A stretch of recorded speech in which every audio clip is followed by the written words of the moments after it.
Here we go. It's a celebration of America's freedom. Welcome to the Marc Scaringi Show. The Marc Scaringi Show is your place for a weekly discussion on making America great again. The important political and legal issues of the day, a celebration of the Constitution, and traditional American values. Marc is a practicing attorney, a former senatorial candidate, a Donald J. Trump-endorsed delegate, and a defender of the Constitution. Can you see His it? goal? To put America first. And now, celebrating America's freedoms, here's attorney Marc Scaringi. Well, good afternoon and welcome to the Marc Scaringi Show. This is your place on the dial for our weekly discussion of the important legal and political issues of the day. Call in at 717-540-0580, 717-540-0580. You can send me a tweet at Marc Scaringi, and I'll read your tweet on the air if you say something nice about me or the show. For all my columns, prior podcasts of the show, and a look at some great merchandise we have, check out the marcscaringishow.com website. Today, we're broadcasting live not only on WHP 580 and iHeartRadio, but also on Facebook Live through the Harrisburg 100. This is the Harrisburg area's news source for crime, politics, culture, and more. So we are excited to begin this new venture with Harrisburg 100, so you can check us out on Facebook Live through Harrisburg 100. If you're watching through Harrisburg 100's Facebook, feel free to comment directly on Facebook during the show, and I'll try to read your comments or questions live on the air. And I also want to thank my good friend Eric Hallbaker, Esquire, who sat in for me last week so that I could take a brief vacation with my family. I'm told Eric did a terrific job. He's an old hand at doing talk radio, and we're glad to have him here on the Marc Scaringi Show, and we're going to have him back for future episodes. Well, we've had another big week in the news. The Pennsylvania Attorney General Josh Shapiro announced the grand jury report on the sexual abuse scandal in the Catholic Church of Pennsylvania. It was an 884 and more page report from an investigating grand jury detailing the sexual abuse of children and teenagers by members of the clergy. This 884-page grand jury report lists the names of 300 priests accused of sexual abuse over the past 70 years, many of whom are no longer alive. The report also alleges a systematic cover-up by members of the church hierarchy. The report focused on 6 dioceses in Pennsylvania. Philadelphia and Altoona Johnstown were not included in the report because they were the subject of prior reports. The 2005 Philadelphia Archdiocese, the report of Philadelphia indicated over 60 abuser priests, and the 2006 Altoona Johnstown report indicated about over 50 abuser priests. Now, in this current grand jury report, the grand jurors indicated that although the list of priests is long, we don't think we got them all. So some chilling words from the Pennsylvania grand jury. The report identifies over 1,000 child victims from the church's own records. And the grand jurors speculate that there are likely thousands of more victims whose records were destroyed or lost or regrettably who refused to come forward. The report states that as a consequence of the cover-up, almost every instance of abuse we found is too old to be prosecuted. Now, the grand jury did issue 2 presentments or indictments, as we call them, against priests, one in Greensburg and one in the Erie Diocese for alleged abuse that occurred within the past 10 years. The grand jurors wrote, "We are sick over all the crimes that will go unpunished and uncompensated." It dedicated the report to a girl who, during their deliberations, appeared before the grand jury and tried, regrettably and horribly, she attempted suicide. And thankfully, she was not successful, and she's still here and alive today. But she asked the grand jurors from her hospital bed to finish their report and tell the world what happened. So some rather emotional and some chilling comments in the grand jury report. It reported on patterns among the diocese leaders for, they use the term, managing the abuse reports that came in over the past many decades. And the grand jury report identified that the most important concern among the Pennsylvania Catholic Church diocese leaders was avoiding a scandal. Well, there certainly is a scandal today. The grand jury heard testimony from FBI agents from the National Center of Analysis of Violent Crime, and those agents testified that Catholic Church leaders conducted a cover-up that was like a playbook for concealing the truth, and they broke it down this way, the FBI agents. They say that first, the church leaders would never use the real words to describe what happened, such as rape or sexual assault. Instead, they would use euphemisms in their church records and in their dealings with these allegations, such as inappropriate contact and boundary issues. Second, the FBI agents reported that the church leaders would keep the investigation in-house and use other clergy members, untrained clergy members, not the police or the prosecutors, to conduct the investigations. And third, the FBI agents who appeared before the grand jury reported that for the appearance of integrity, church leaders would send the priests to be evaluated by a church-run psychiatric treatment center or centers, and allow the so-called experts to be evaluated. And the priests who were evaluated mostly gave self-reports, and there was no real investigation of the incidents at hand. Now, that's not much of a report. And the fourth point the FBI agents point out is that when a priest must be removed from a parish, the church leaders would not tell the parishioners why.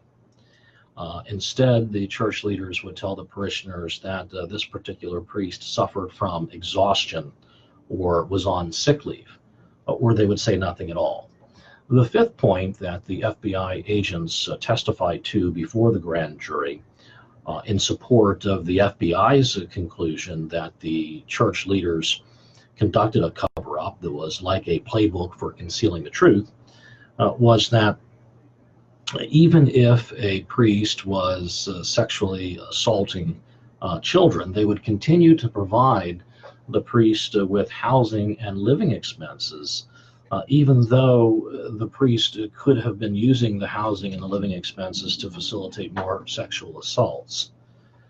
Sixth, the FBI agents pointed out that if the priest's predatory behavior became known to the parish, they would not remove him from the priesthood. Instead, they would transfer the accused priest to a new parish where he was not known. And seventh, and worst of all, the FBI agents pointed to is that the church leaders would not call the police. They would treat it in-house, even though there were reports of heinous crimes committed by Catholic priests against their child parishioners over the years. We're talking about the Pennsylvania Attorney General's grand jury report. This is the Marc Scaringi Show. We're going to take a brief commercial break, but stay tuned. We'll be back right after this.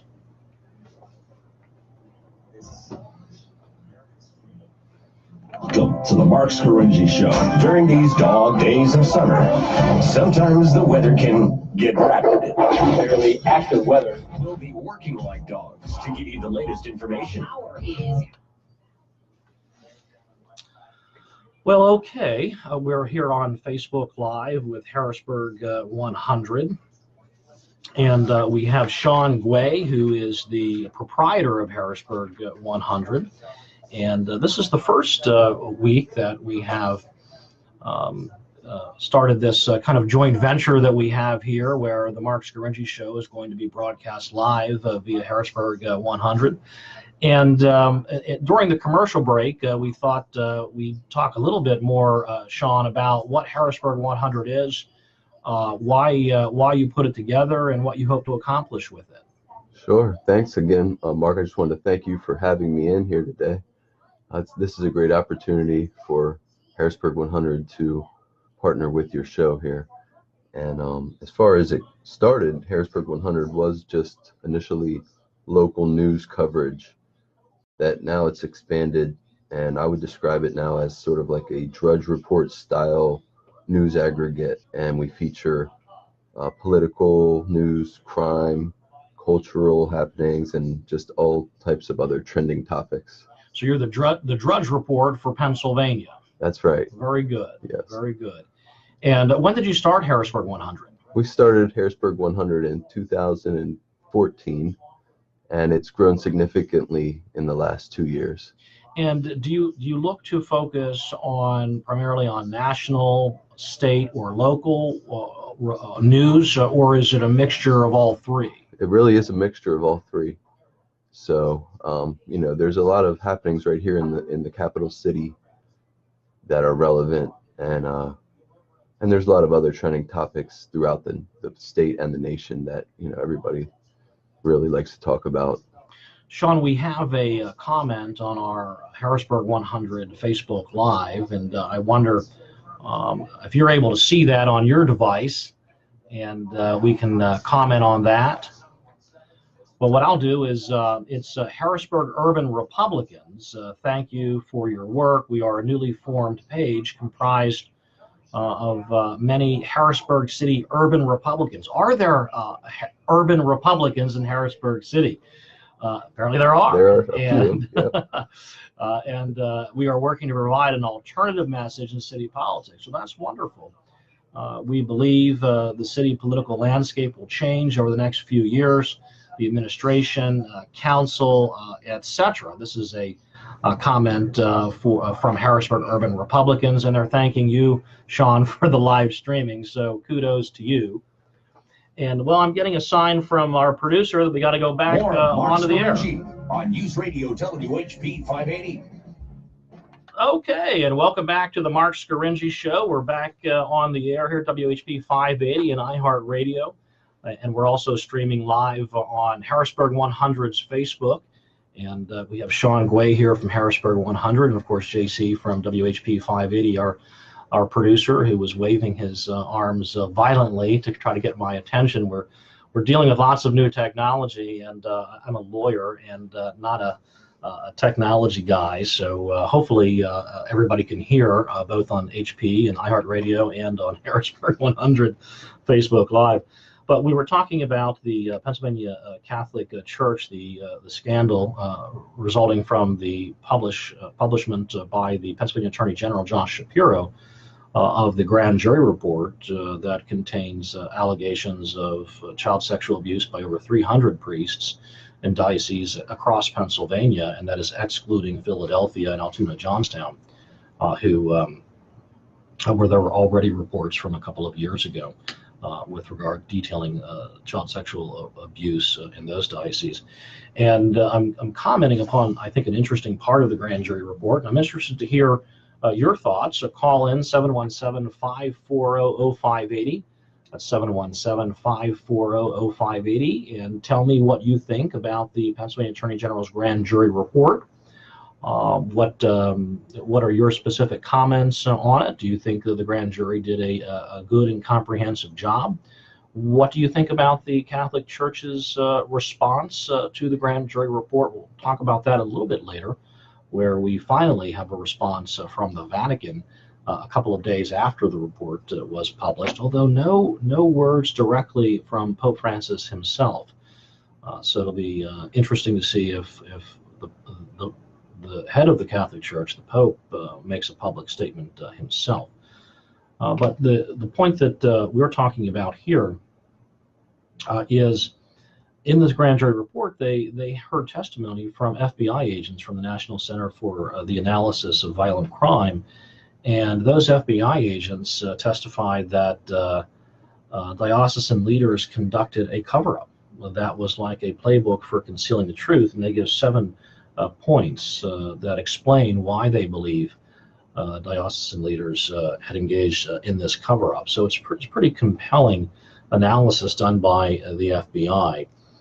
In the introductory part of the report, it's a very long report, and I haven't had the time to read it all. I read the introduction. I read certain components of it. In one instance, in the Diocese of Allentown, a priest confessed to diocesan leaders that he molested a boy. The church leadership's response was, its conclusion was, the experience will not necessarily be a horrendous trauma for the victim, in that the family should just be given an opportunity to ventilate. That's a pretty horrible response from the Allentown diocese, and the grand jurors were moved enough to detail that particular report. In Greensburg, one priest apparently impregnated a 13-year-old girl, forged the head pastor's name on the marriage certificate, married her, then divorced her months later. And this priest was permitted to stay in the ministry and was simply transferred to another state. Also in Greensburg, another priest was grooming middle school children. I'm not sure I even want to detail what the priest had the children doing, but he was invoking Mother Mary as justification for what he wanted these children to do. The priest stayed on the ministry for another 15 years. The Greensburg Diocese is the diocese in which the church that I and my brothers and sister attended, Mother of Sorrows Church in Murraysville, Pennsylvania, and it's featured prominently in the report. Father Dennis Della Malva is number 1 on the list, and he served our parish, Mother of Sorrows in Murraysville, outside of Pittsburgh, from 1977 to 1982. We called him Father Denny. I do remember him. He was a handsome young man. He was suave. He was charming. He even looked like Jesus Christ. He had a rather magnetic personality, but apparently he was using it for ill. There were 5 victims named in the report, 5 victims of Father Denny.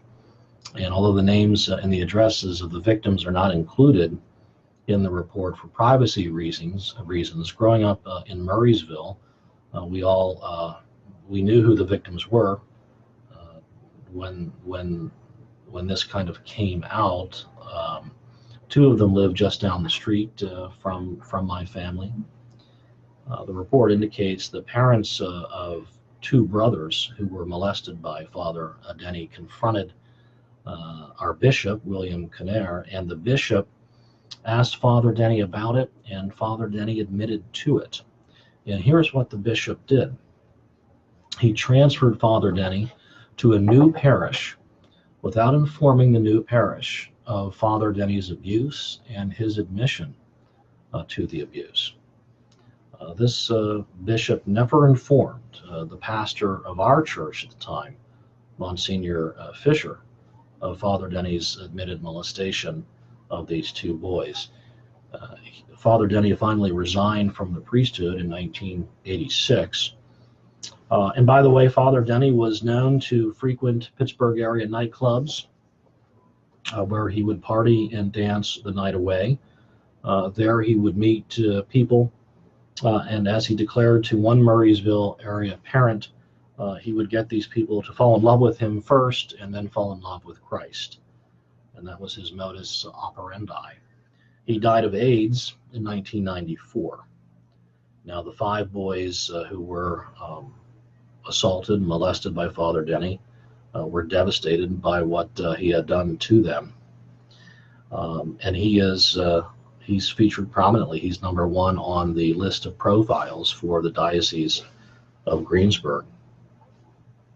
Let me know what you think about the Pennsylvania Grand Jury's report. Call in 717-540-0580, 717-540-0580. You can also comment on Harrisburg 100 Facebook Live. We're doing Facebook Live today through Harrisburg 100. In Pittsburgh, church officials dismissed a different incident of abuse on the grounds the 15-year-old boy pursued the priest and literally seduced the priest. Now, these are the words or the statements of the church officials from Pittsburgh, found in the various church documents that were subpoenaed and delivered to the grand jury.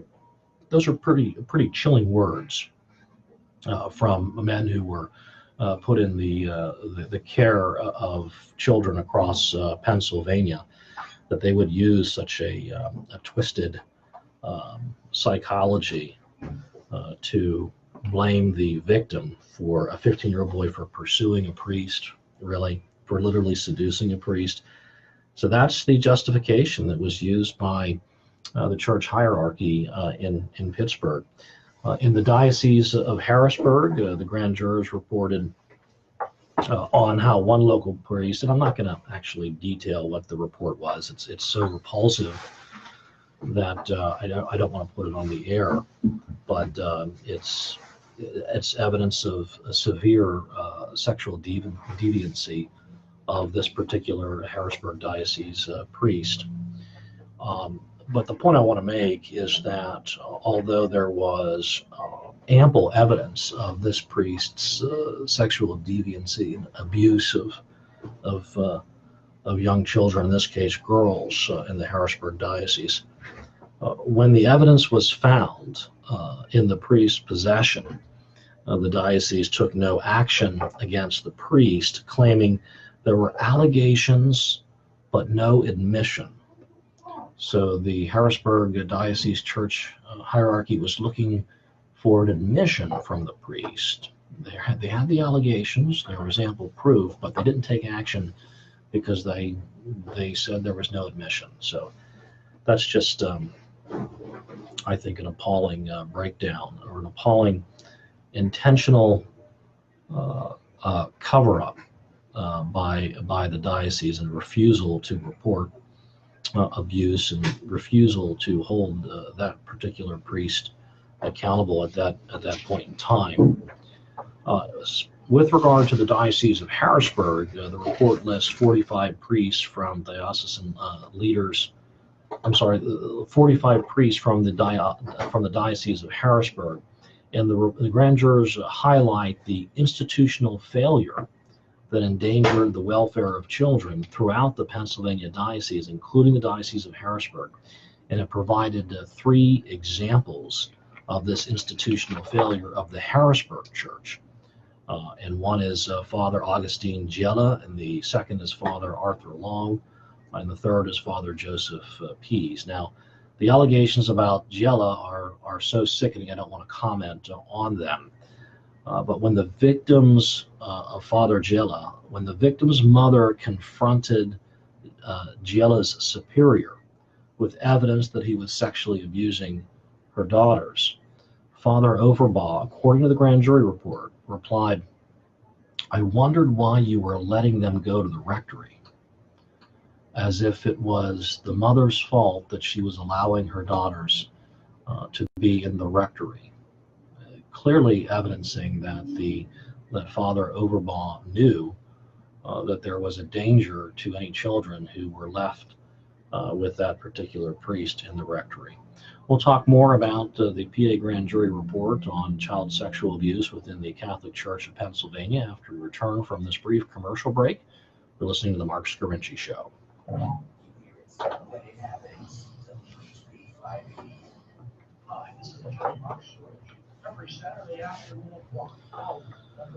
All right. Well, that's a little bit depressing, going through some of the grand jury report. And we're here with Sean Guay of Harrisburg 100 on Facebook Live, and hopefully you all can hear me out there. Sean, are you getting are we on Harrisburg 100 Facebook Live? We are live, Mark, and we've got some viewers. Okay. We haven't, not too many commenters yet. Well, it's who really wants to comment or on such a a morbid topic. Right. It really is. It's hard to talk about. It really is hard to talk about. You're right. And typically, we get lots of calls.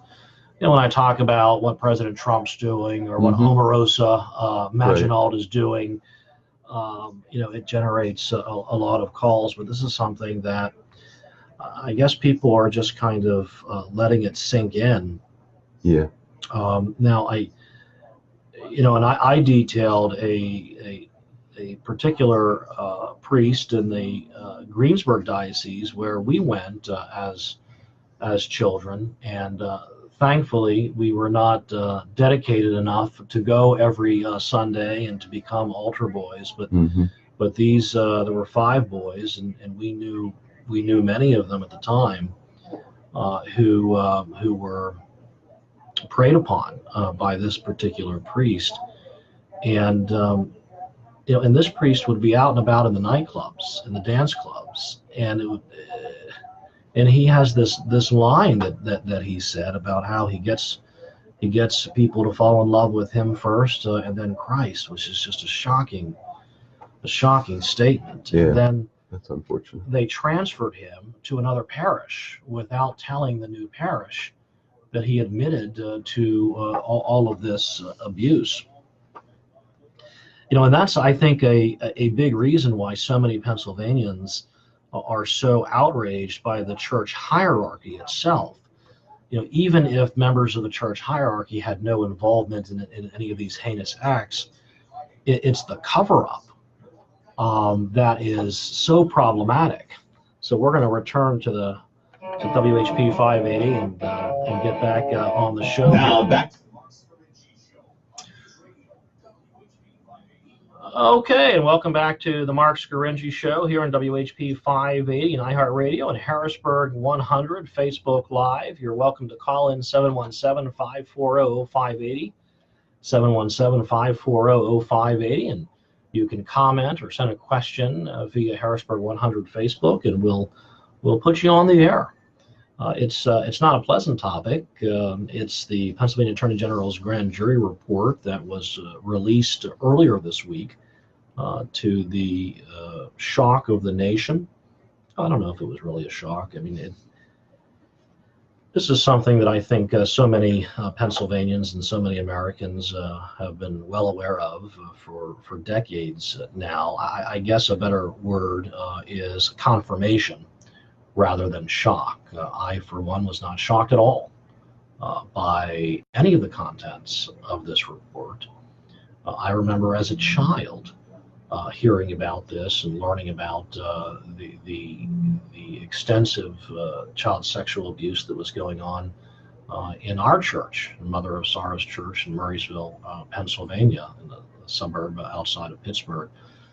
So I've been aware of this ever since I was maybe 12, 13, 14 years old. And so I'm not shocked by it. I don't know too many people who are. I think people are. I think it's more confirmatory than anything else. But I'd like to know what my listeners think about the grand jury report. You can call in 717-540-0580. Let me know your thoughts. And do you think the response by the Catholic Church hierarchy is an appropriate response, or do you think it is insufficient? We heard from the Harrisburg bishop yesterday. Apparently, he read part of the report at Mass yesterday, and he was named or is named in the grand jury report that detailed this rampant sexual abuse by Roman Catholic clergy, including in the Diocese of Harrisburg. He read from, or he spoke from the altar in the church and stated his profound remorse and offered his heartfelt apology to the victims. He was speaking in a mass of forgiveness. And this is Harrisburg Bishop Ronald Gaynor. He opened by reading the first paragraph of this week's report that said more than 300 priests had abused more than 1,000 children in 6 dioceses across Pennsylvania. 45 of the priests, as we've discussed, named in the report, served in the Harrisburg diocese. The first paragraph of the nearly 900-page report said the grand jury knows the truth that the child sex abuse happened everywhere in the church. Bishop Gaynor said, "In the name of our global church, I voice again my heartfelt sorrow and sincere apology to all survivors of clergy sexual abuse." And is that an appropriate statement made by the Harrisburg bishop? Call in, let me know what you think. 717-540-0580, 717-540-0580, or you can comment on Harrisburg 100 live. Continuing with the grand jury report, it states the bulk of the discussions in the report concern events that occurred before the early 2000s.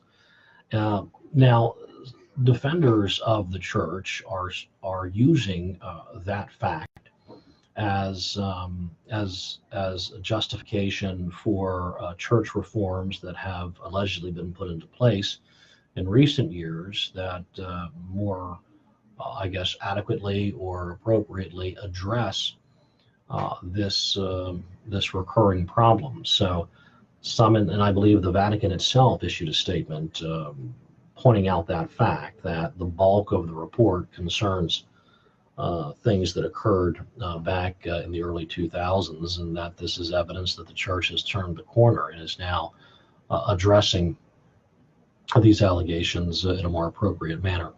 Well, let's open up the phone lines and we'll take some calls at the Marc Scaringi Show, 717-540-0580, 717-540-0580.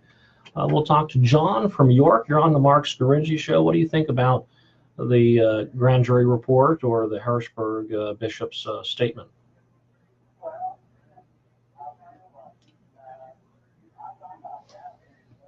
I believe the Catholic Church has a lot of good in it. They do a lot of good around the world. There's a lot of good priests in it that are not implicated in this. So I wouldn't want people to get the wrong idea about the whole church. But this is horrifying. I mean, these crimes are just sickening, horrifying. They're as bad as murder as far as I'm concerned. And they're disgusting. And the people that are convicted of them and are found guilty of them, I think, should be punished severely.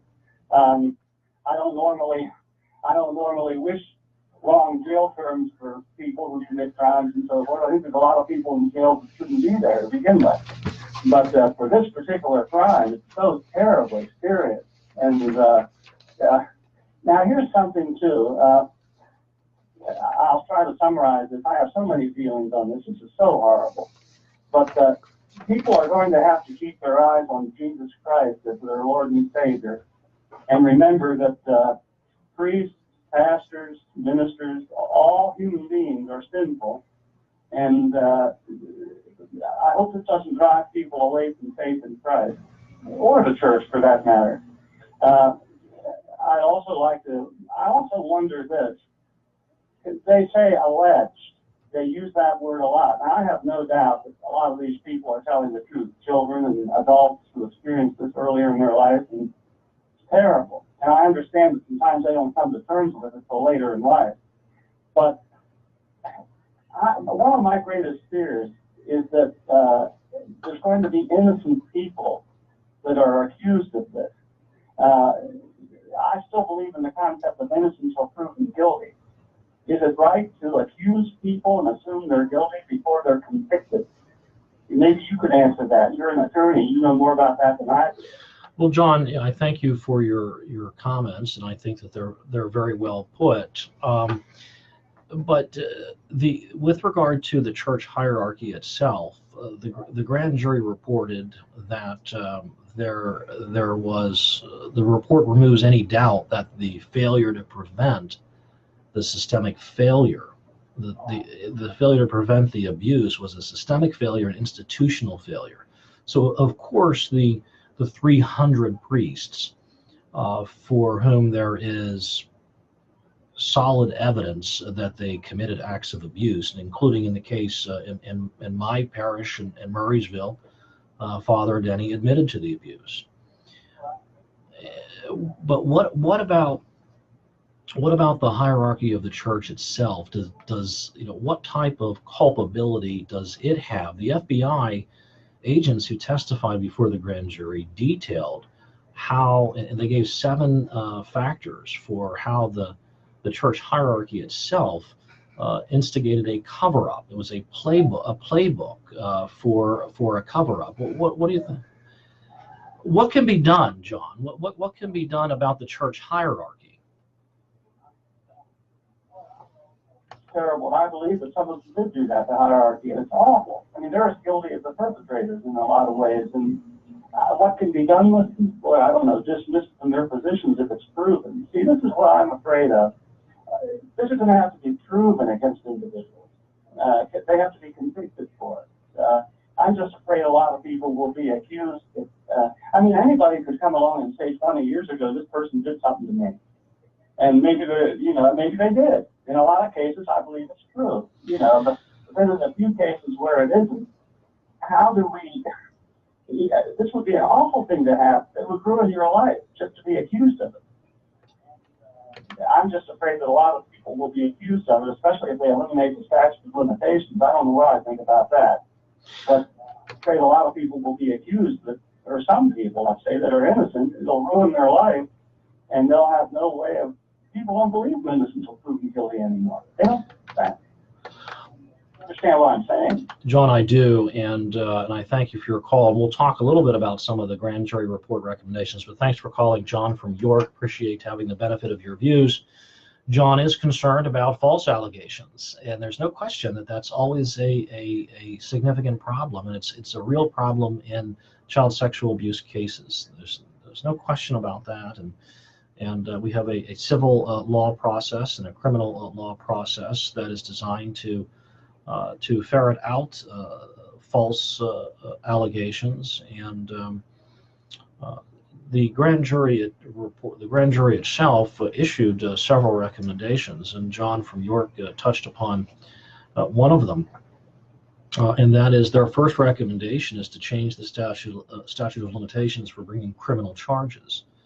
Now, recent amendments to the law allow victims to come forward for past sexual abuse that they suffered as children all the way up until they reach the age of 50. And the grand jurors in this case heard from several victims in their 50s, 60s, and 70s, and even one in his 80s, I believe. The grand jury recommends that there be no statute of limitations for child sexual abuse. So that is one of the significant recommendations of the report, and John from York talked about that. And there is a concern, obviously, for false allegations being raised, but we have to put our faith in the criminal justice system that it can ferret out those false allegations, those that lack sufficient evidence to at least establish probable cause for the violation, for the criminal act itself. We'll talk more about the recommendations from the Pennsylvania Attorney General's grand jury report after we return from this brief commercial break. You're listening to the Marc Scaringi Show. Stay tuned. Instant information gratification.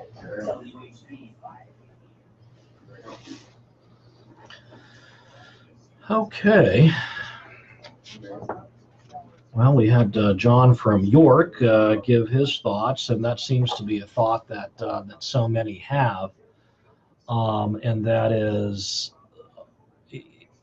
the concern about false allegations and accusing innocent actors in this case. And I mean, we have a statute of limitations in criminal and civil law for a reason, and that is it underscores the importance of prompt complaints because evidence gets stale, memories fade, witnesses die or move away, Right. And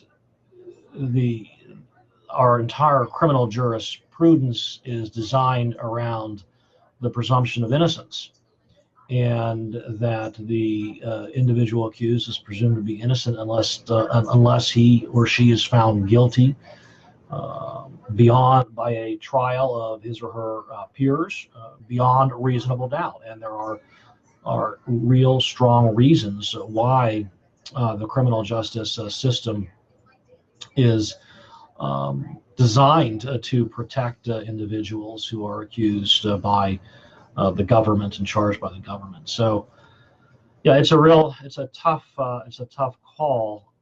Should we essentially remove the statute of limitations for child sexual abuse? That's the recommendation of the grand jury, and they have an interesting recommendation with regard to the civil law, which we'll talk about maybe when we come back on the air here. I think it's kind of an innovative approach, and we'll see what happens. But it hit us here at home in the Diocese of Harrisburg. 45 priests here in the Harrisburg Diocese indicated in the report. But it looks like I'm getting the sign to get back on the air, and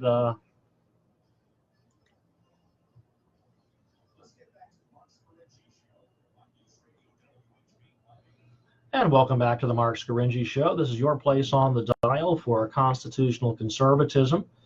We're talking about a not so pleasant topic, the matter of the Pennsylvania Attorney General's grand jury report being released earlier this week.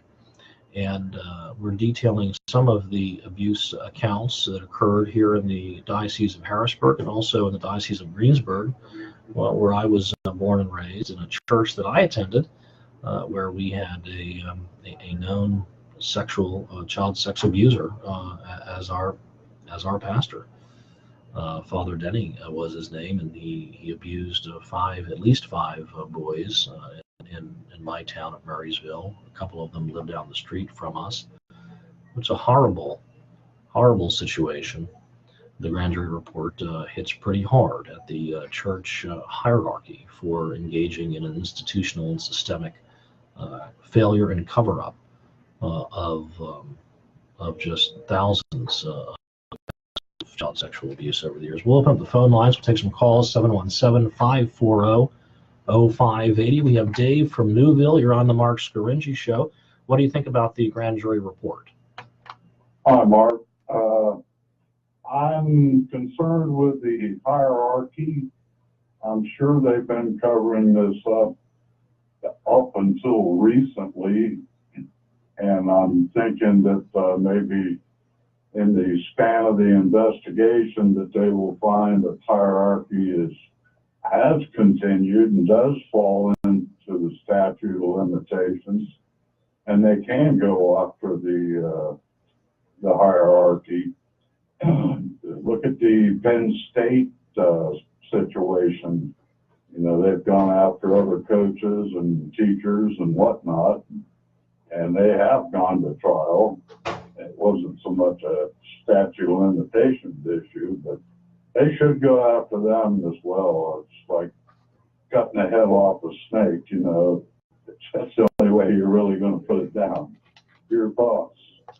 John from Newville, I thank you, and I'll hang up with you, and we'll take some more calls. But before that, I'll give you my thoughts, and that is, I think that there does need to be reform to our civil and criminal laws to allow prosecutors to give them more tools to combat this obvious institutional failure to go at the head of the snake, so to speak. And there have been some successful criminal prosecutions. Recall the case of the Monsignor from Philadelphia. My goodness, what was his name? Monsignor. Oh, I'm drawing a blank. But that was one example of a successful prosecution.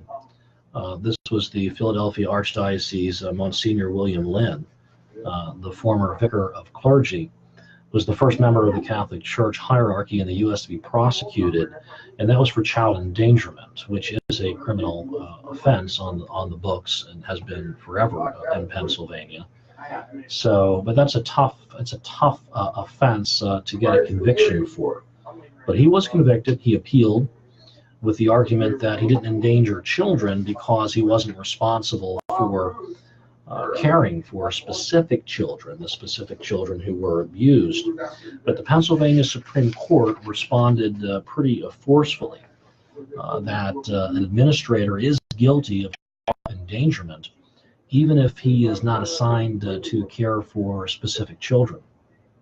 And this argument, covering up for these predator priests in a diocese that they're not endangering children, didn't work in that particular case. And so that's one example of the use of existing criminal offenses to prosecute a leader in the church hierarchy for reckless endangerment, for child endangerment, even though he was not directly, he didn't commit any sexual abuse himself. We'll take some more calls. Call in 717-540-0580. You're listening to the Marc Scaringi Show. We're talking about the rather somber topic of the Pennsylvania Attorney General Josh Shapiro's release of the grand jury report concerning the allegations of child sexual abuse within the Catholic Church. Joe from Pembroke, you're on the Marc Scaringi Show. What are your thoughts on this issue? Is homosexuality the problem? God darn, it is a hard subject. I mean, is it homosexuality? There's many people out there, lesbians, etc. And I'm possibly crossing the line here with the attitude that I am disagreeing with their lifestyle. But is that the problem, Mark? And I'll hang up and thank you. Take care. Well, thank you, Joe from Pembroke. Well, I wish I knew the answer. I don't know that I do have the answer. The overwhelming majority of the victims were male. I believe there was one report that about 80% of the victims were boys, compared to about 20% of the victims being girls, and of course 100% of the perpetrators were male. I don't know if homosexuality is the cause, but my focus is putting forward some reforms to our civil and criminal laws that will allow or make it easier for prosecutors and also victims to obtain some sort of redress through our civil laws and through our criminal laws, not only for incidents that occurred a long time ago, but for the institutional failure.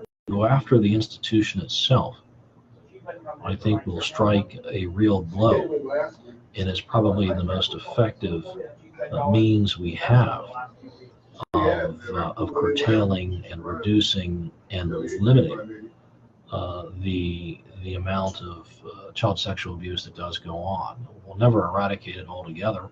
It will always regrettably be with us.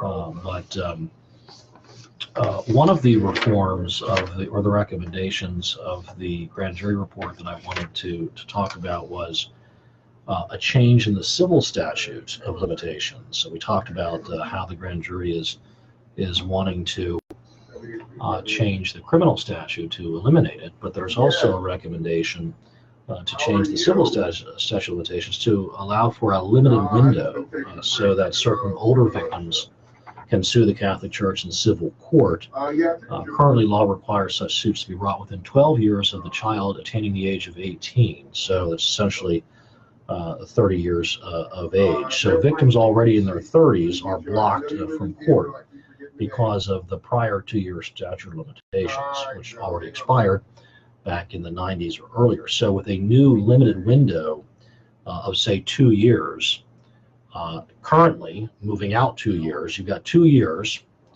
to bring a civil suit for child sexual abuse that occurred during a period of time that you would otherwise be prohibited under existing law from bringing suit. That's the recommendation. And I'm interested to hear what my callers, what my listeners think about that. We have a few minutes left, and we've got lots of calls. And we'll take Kathy from Carlisle. You're on the Marc Scaringi Show. Your thoughts on the grand jury report? Hi.